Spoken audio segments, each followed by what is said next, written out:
안녕하세요. 자기계발 및 마음건강 지킴이 에린입니다. 관계 스토리 두 번째. 나는 어떤 사람인가? 지금까지는 대부분 저희 컨텐츠의 주제가 이렇게 명사형 키워드였다면, 이 컨텐츠의 주제는 질문으로 던질게. 너 어떤 사람이야? 이런 질문을 받는다면, 한번 나는 어떤 사람인가? 관계에서 그 생각을 좀 해보시면 좋겠습니다. 심리학 중에서 이제 사람과 사람의 관계를 다루고 있는 분야가 있고, 그 분야를 굳이 이름을 붙여본다면 아마 대인관계 심리학이라고 볼 수 있을 것 같아. 자, 이 대인관계 심리학에서 전문 용어로서 사용하는 게 대인동기라는 말이 있습니다. 자, 대인동기는 대인과 동기를 합쳐놓은 것이고, 동기는 내가 무언가를 하려고 하는 내면적인 원동력, 힘, 욕구라고 볼 수 있습니다. 당연히 대인동기는 관계에서 내가 무언가를 하려고 하는 내면적인 원동력이자 욕구라고 정의를 내려볼 수 있습니다. 근데 이제 이거는 학문적인 접근이고, 일상적인 영역에서 대인동기는 내가 너를 만나고 싶어 하는 마음이 얼마나 강한가, 이게 바로 이제 대인 동기라고 볼 수가 있습니다. 그런데 내가 어떤 사람을 만나고 싶어 하는 마음이 얼마나 강한가라고 하는 이 대인 동기의 문제를 접근하기 위해서는, 일단 나는 어떤 사람을 만나고 싶은가, 이 생각을 먼저 좀 해보실 필요가 있고, 두 번째, 나는 어떤 사람인가 라고 하는 질문에 대해서 좀 생각을 해봐야 돼. 기본적으로 이제 이 두 질문 다 엄청 추상적이고 애매한 질문이긴 하지.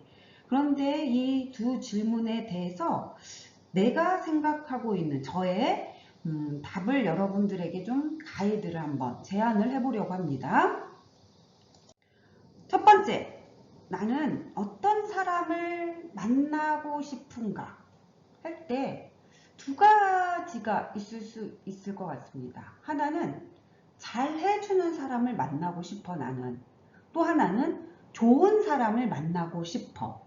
그런데 대부분의 많은 사람들이 나에게 잘 해주는 사람을 만나고 싶어 합니다. 왜냐면 좋은 사람은 너무 추상적이잖아. 그래서 잘 모르고, 그리고 좋은 사람인지 안 좋은 사람인지 잘 드러나지도 않고, 그런데 이에 비해서 나에게 잘 해주는 사람은 내가 확인이 가능해. 드러난다라는 거지. 그래서 대체적으로 좋은 사람보다는 우리는 잘 해주는 사람을 만나고 싶어 하는데, 여러분들이 이 잘 해주는 사람은 좀 잘 모니터링을 좀 하셔야 됩니다. 무슨 의미냐? 잘 해주는 사람은 두 종류로 나누어져. 첫 번째는 진짜 너가 무조건 좋아서 잘 해주는 사람이 있어. 그런 사람은 진짜 가장 이상적이라고 할 수 있겠지. 그런데 안타깝게도 너가 정말 좋아서 무조건 잘 해주는 사람도 있지만, 잘 해주는데 목적이 있는 사람이 있어. 그리고 대부분 잘 해주는 사람은 나를 무조건적으로 좋아서 잘 해주기보다는 내가 그의 어떤 목적의 쓸모와 용도나, 즉 수단, 도구로서 필요하니까 처음에 잘 해주는 사람들이 있습니다. 그리고 좀 안타깝게도 이런 사람들이 좀 더 많다라는 거지. 그래서 잘해주는 사람은 나를 목적 있는 그대로 대상으로 마주하지 않고, 나를 자신의 목적을 위해서 도구나 수단으로 좀 활용하려고 하는 사람. 그래서 너무 잘해주는 사람은 조심해야 된다라고 하는 거. 이게 이제 저의 하나의 관점입니다. 두 번째, 그러면은 나는 어떤 사람인가 라고 할 때 두 가지가 있는 것 같아, 이것 또한. 하나는 착한 사람이 있고 좋은 사람이 있습니다. 그래서 착한 사람과 좋은 사람은 좀 다른 사람이야. 그런데 착한 사람은 주로 어떤 사람을 착한 사람이라고 하느냐 하면은, 내가 너와의 관계에서 타인과의 관계를 형성하고 유지하는 과정에서 내가 가지고 있는 희생, 양보 이런 것들을 무조건 하는 사람들이 있어. 그래서 모임에서도 니들이 원하는 대로 내가 다 따라줄게. 그러면서 본인 스스로는 이렇게 생각하지. 내가 좋은 사람인 것 같아. 라고 하는 부분. 그런데 분명히 착한 사람과 좋은 사람은 다릅니다. 그러면 착한 사람은 어떤 사람을 말하고 좋은 사람은 어떤 사람일까? 이 질문이 좀 제기되겠지? 착한 사람은 나는 존재하지 않아. 너만 존재하는 사람들이 있어. 그래서 내 생각도, 내 감정도, 내 행동도 별 의미 없어. 너하고 관계를 맺는 데 있어서는 너의 생각이 되게 중요한 것 같아. 너의 감정이 되게 매력적인 것 같아. 네가 하는 행동이 되게 멋있는 것 같아. 그래서 나는 너의 생각, 너의 감정, 너의 행동에 무조건 맞추는 사람들이 있어. 이런 사람들을 착한 사람이라고 표현을 해. 앞에서도 잠깐 말했잖아.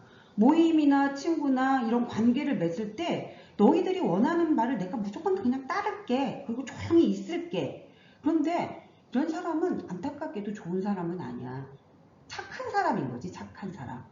그래 놓고 자신의 희생과 자신의 양보와 자신이 무조건 배려한 것들에 대해서 시간이 지났는데도 상대방이 그거를 인정과 존중을 해주지 않게 되면 그 사람들을 되게 나쁜 사람들로 되게 만들어버려.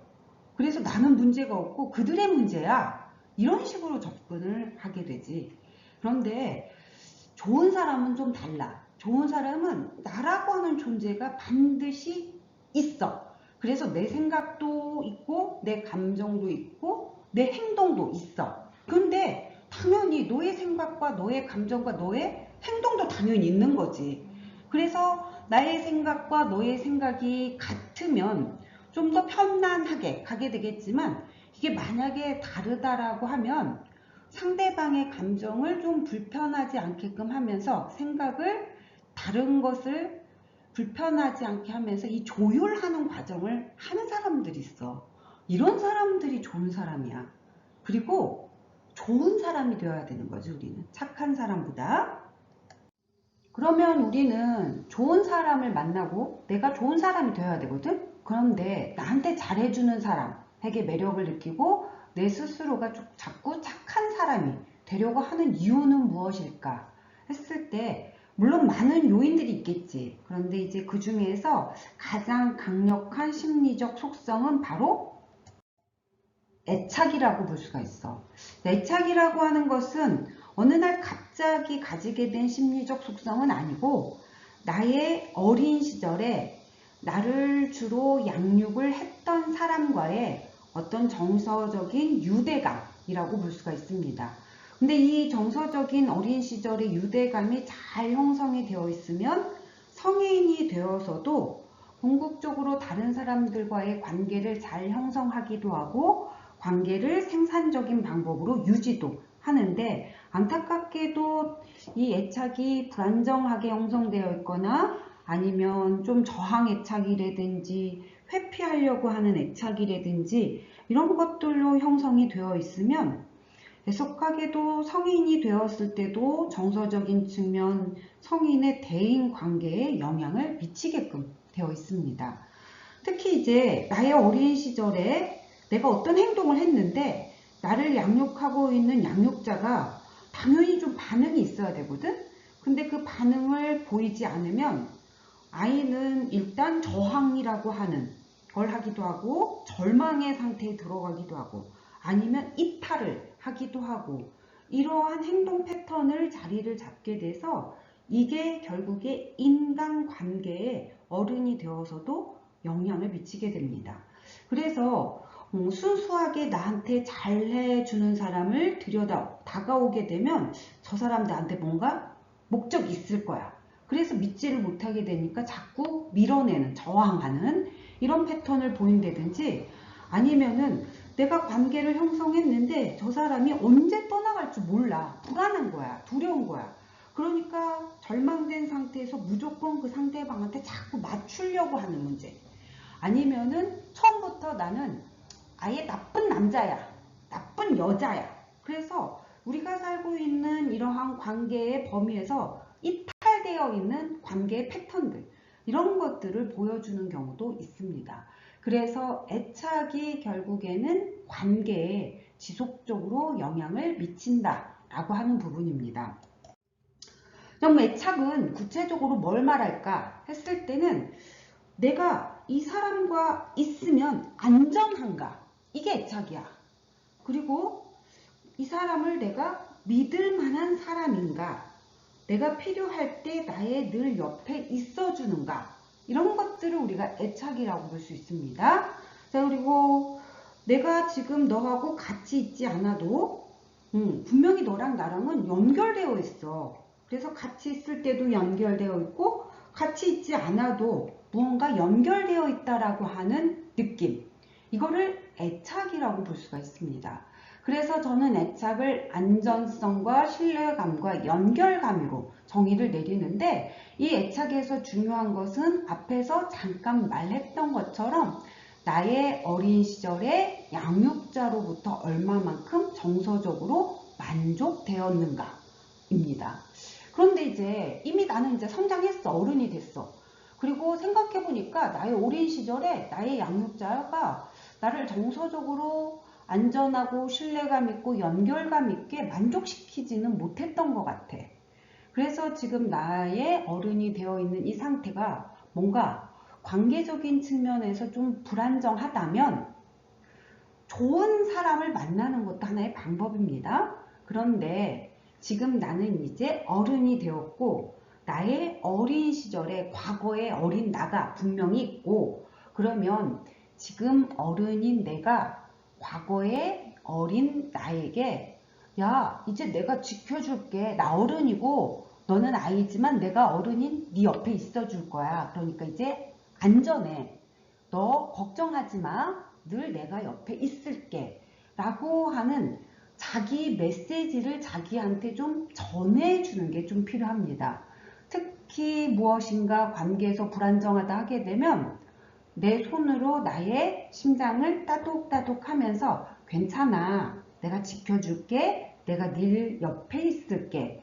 이러한 방법들도 분명히 효과가 있습니다. 이런 방법을 좀 활용해 보시는 것도 좋을 거고, 우리가 살다 보면은 사람들로부터 상처를 받게 될 거고, 상처를 받게 되면 나도 모르게 방어적으로 경계하게 됩니다. 그래서 저항을 한다든지 절망에 빠진다든지 이탈을 한다든지 이런 패턴으로 경계를 하게 되는데, 이 경계는 내가 안전하다, 내가 너랑 연결되어 있다 라고 하는 것을 느끼게 되면 풀립니다. 그래서 혼자서도 따독따독 하는 그런 노력도 해야 되지만 좋은 사람을 좀 만나야 됩니다.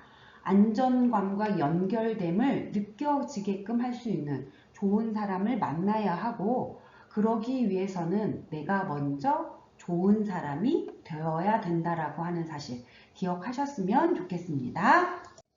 자, 관계는 지속되겠습니다.